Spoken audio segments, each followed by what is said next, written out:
Doorbell सुनकर नीता ने दरवाजा खोला तो सामने अंकुश मिठाई का डिब्बा लिए खड़ा था। नीता को देखते ही उसने उसके पैर छुए और नीता को मिठाई देते हुए बोला, मैम, आपकी वजह से मेरा आईआईटी में सिलेक्शन हो गया है। जिस लगन से आप हम बच्चों के साथ मेहनत करती है, वैसा जज्बा किसी किसी में ही दिखाई देता है। नीता ने प्यार से उसके सिर पर हाथ फेरा और बोली, बेटा, बस अपने अपने सोचने का ढंग है।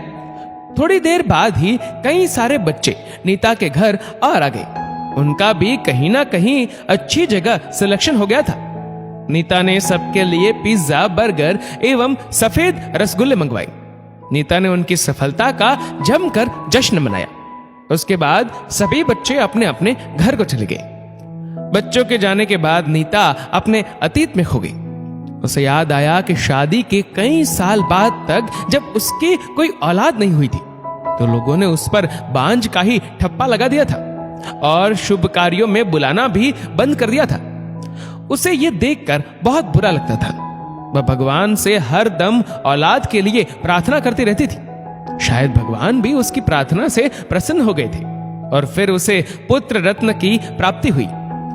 नीता और उसके पति विकास की खुशी का कोई ठिकाना नहीं था, पर बच्चा बहुत कमजोर हुआ था। उसे ज्यादा देखभाल की जरूरत थी। नीता ने मैटरनिटी लीव ले रखी थी। उसने अपना सारा ध्यान अब अपने बच्चे चिराग में ही लगा दिया। चिराग कमजोर था, इसलिए उसे बीमारी भी जल्दी लग जाती। कभी उल्टी, कभी दस्त, कभी बुखार, कभी ठंड लग जाती थी। नीता का सारा दिन कैसे निकल जाता था पता ही नहीं चलता था। रात को भी चिराग के साथ जागना पड़ता था। अब उसकी नींद भी पूरी नहीं होती थी। इसी तरह समय निकलता रहा। अब नीता की लीव भी खत्म होने को आ रही थी। अब चिराग को किसके भरोसे छोड़कर अपनी नौकरी पर जाए, ये बड़ा सवाल था। घर में कोई बड़ा बुजुर्ग भी नहीं था और आया के ऊपर चिराग को छोड़कर जाना नीतू को मंजूर नहीं था। उसने आखिरकार अपनी नौकरी छोड़ने का ही निर्णय लिया। सभी ने उसे बहुत समझाया कि इतनी अच्छी नौकरी बड़ी मुश्किल से मिलती है। बच्चा तो और 2-2.5 साल में स्कूल जाने लायक हो ही जाएगा। पर उसने अपने बच्चे के आगे अपने करियर को भी पीछे रख दिया। इसी तरह समय बीतता रहा। अब चिराग स्कूल जाने लगा था। नीता खुद ही उसे स्कूल छोड़कर एवं लेकर आती थी। उसकी पढ़ाई लिखाई पर भी नीता बहुत ध्यान देती थी। चिराग भी तेज बुद्धि का बालक था। वह भी हर कक्षा में प्रथम ही आता था। धीरे धीरे चिराग 10वीं कक्षा में आ गया था, लेकिन नीता ने उसका कोई ट्यूशन नहीं लगाया था। वह खुद ही उसको सब सब्जेक्ट पढ़ाती थी। आखिर नीता भी गोल्ड मेडलिस्ट थी। साइंस, मैथ्स पर उसकी बहुत अच्छी पकड़ थी। नीता की गाइडेंस एवं अपनी मेहनत के बल पर चिराग ने अपने प्रदेश में 10th की परीक्षा में टॉप किया था। अब चिराग ने आईआईटी की तैयारी भी शुरू कर दी थी। नीता उसकी पढ़ाई के साथ साथ उसकी सेहत पर भी बहुत ध्यान देती थी। कभी चिराग के लिए बादाम का छौंका बनाती, कभी फल, कभी मेवे उसे खाने को देती रहती थी। खाना भी उसके लिए पौष्टिक ही बनाती थी और उसके रूम में ही पहुंचाती थी ताकि चिराग का जरा भी टाइम वेस्ट ना हो। वो उसके साथ साए की तरह लगी रहती थी। अब चिराग जैसे जैसे बड़ा हो रहा था, उसके व्यवहार में भी परिवर्तन आता जा रहा था। उसे अपने माँ का ओवर प्रोटेक्टिव होना बिल्कुल नहीं भाता था। वह कई बार खींच भी जाता था और नीता को पलटकर जवाब भी दे देता था। नीता का मन दुखी हो जाता था, पर वह ये सोचकर अपने मन को समझा लेती थी कि किशोरावस्था में थोड़ा बहुत चेंज तो आता ही है। चिराग की मेहनत रंग लाई और उसका कानपुर आईआईटी में सिलेक्शन हो गया। पहली बार वह घर से बाहर रहने जा रहा था। नीता का तो दिल दहला जा रहा था, पर चिराग घर से बाहर जाने पर बहुत खुश था। उसे आजादी जो मिलने वाली थी।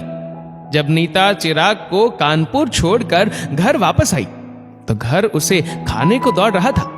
वह फूट फूट कर बहुत देर तक रोती रही। विकास उसे समझाता रहा कि अब चिराग पढ़ने के लिए बाहर गया है और फिर नौकरी के लिए चला जाएगा।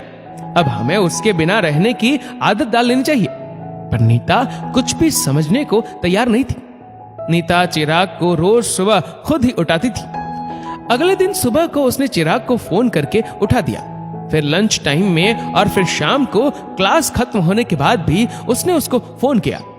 कुछ दिन तो ऐसे ही चलता रहा, पर एक दिन चिराग नीता पर भड़क उठा और बोला, अब तो मेरा पीछा छोड़ दो, अब मैं बड़ा हो गया हूं, अपना ख्याल खुद रख सकता हूं। ये सुनकर नीता के मन को बड़ी ठेस लगी। अब उसने उसे फोन करना बिल्कुल बंद कर दिया था। रात को ऑफिस से आकर विकास ही चिराग से बात करते थे, पर चिराग अपनी मां के बारे में पूछता तक नहीं था।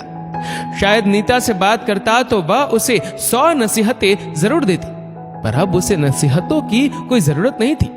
वह तो अब आजाद पंछी की तरह रहना चाहता था। नीता चिराग के रूखे व्यवहार से दंग थी। वह सोचने लगी कि शायद मेरे प्यार को चिराग ने मेरी कमजोरी समझ लिया है। अब नीता ने अपना खाली वक्त गुजारने के लिए एक कोचिंग सेंटर खोल लिया। भगवान की दुआ से वह जल्दी ही अच्छा चलने लगा था। नीता का अधिकतर समय अपने कोचिंग सेंटर में ही बीतने लगा। चिराग से कभी कभी ही उसकी बात होती थी। चिराग तीज त्योहार भी जो छुट्टी पड़ती थी उसमें भी पढ़ाई का बहाना बनाकर अपने घर नहीं आना चाहता था, और जब समर ब्रेक में वह अपने घर आता था तो कोई ना कोई कोर्स ज्वाइन कर लेता था। घर वालों से उसका मतलब सिर्फ उसके खर्चे पूरे करने तक सीमित रह गया था। धीरे धीरे करके उसके इंजीनियरिंग की पढ़ाई भी पूरी हो गई और उसको जॉब के लिए कई जगह से ऑफर आया, पर उसने अमेरिका में मिली जॉब को ही चुना।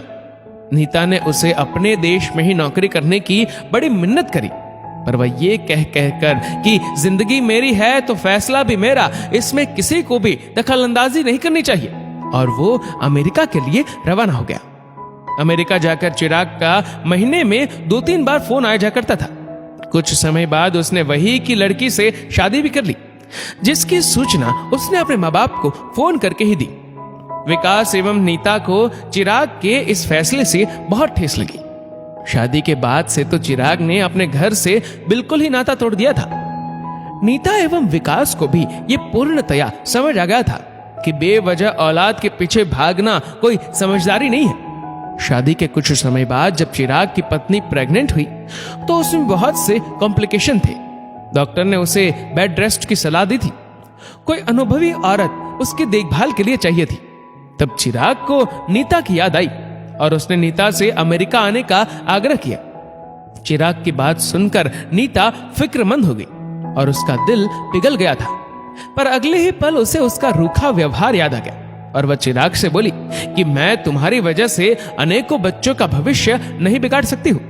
बोर्ड के पेपर नजदीक है और मेरा उन बच्चों के पास होना ज्यादा जरूरी है जो मेरे कोचिंग सेंटर पर पढ़ते हैं, ना कि तुम्हारे पास। तुम्हारा काम तो नर्स से भी चल जाएगा। नीता की बात सुनकर चिराग बोला था, आप गैरों के लिए अपने घर के चिराग को मना कर रही हो, आपको ये शोभा नहीं देता। नीता चिराग से बोली, मुझे क्या शोभा देता है क्या नहीं, ये मुझे तुमसे सीखने की जरूरत नहीं, और हाँ, ये जिंदगी मेरी है और अपने फैसले लेने का अधिकार मुझे भी है। नीता चिराग से बोली, तुमने क्या सोचा था कि माँ को जरा सा प्यार से बुला लूंगा तो माँ सब काम छोड़कर दौड़ी चली आएगी, पर शायद तुम भूल गए हो, मुझे इतना कठोर बनाने में तुम्हारा ही हाथ है। तुमने खुद ही अपनी माँ के प्यार को ठुकराया था। अभी नीता ये सोच रही थी कि डोरबेल बजने से उसका ध्यान भंग हुआ। उसने दरवाजा खोला तो बाहर मीडिया वाले थे जो उसका इंटरव्यू लेने आए थे। नीता मीडिया वालों को बता रही थी कि मेरे कोचिंग सेंटर पर आने वाले बच्चों के माथे पर जब कामयाबी का सेहरा बनता है तो मेरे दिल को बहुत सुकून मिलता है। भले ही मेरा इन बच्चों से खून का कोई रिश्ता नहीं है, फिर भी खून के रिश्तों से ज्यादा ये मुझे जो मान और प्यार देते हैं वह मेरे लिए बहुत मायने रखता है और मेरे अंदर स्फूर्ति भरता है, और मैं इनके साथ कड़ी मेहनत कर पाती हूँ जिसका परिणाम आप सबके सामने है। बच्चों का भविष्य संवारना ही मेरी जिंदगी का लक्ष्य बन चुका है। ये कहकर नीता ने मीडिया वालों से विदाई ली और फिर अपने कोचिंग सेंटर की ओर चल दी। दोस्तों, ये कहानी लिखी है वंदना भटनागर ने। आपके इस वीडियो के बारे में क्या राय है नीचे कमेंट करके जरूर बताएगा, और अगर आपको वीडियो अच्छा लगा हो तो इस वीडियो को लाइक करेगा, शेयर करेगा ज्यादा से ज्यादा लोगों तक, और ऐसे ही और भी इंस्पिरेशनल वीडियोस के लिए सब्सक्राइब करें हमारे यूट्यूब चैनल को और फेसबुक पर फॉलो करें हमारे पेज को। धन्यवाद।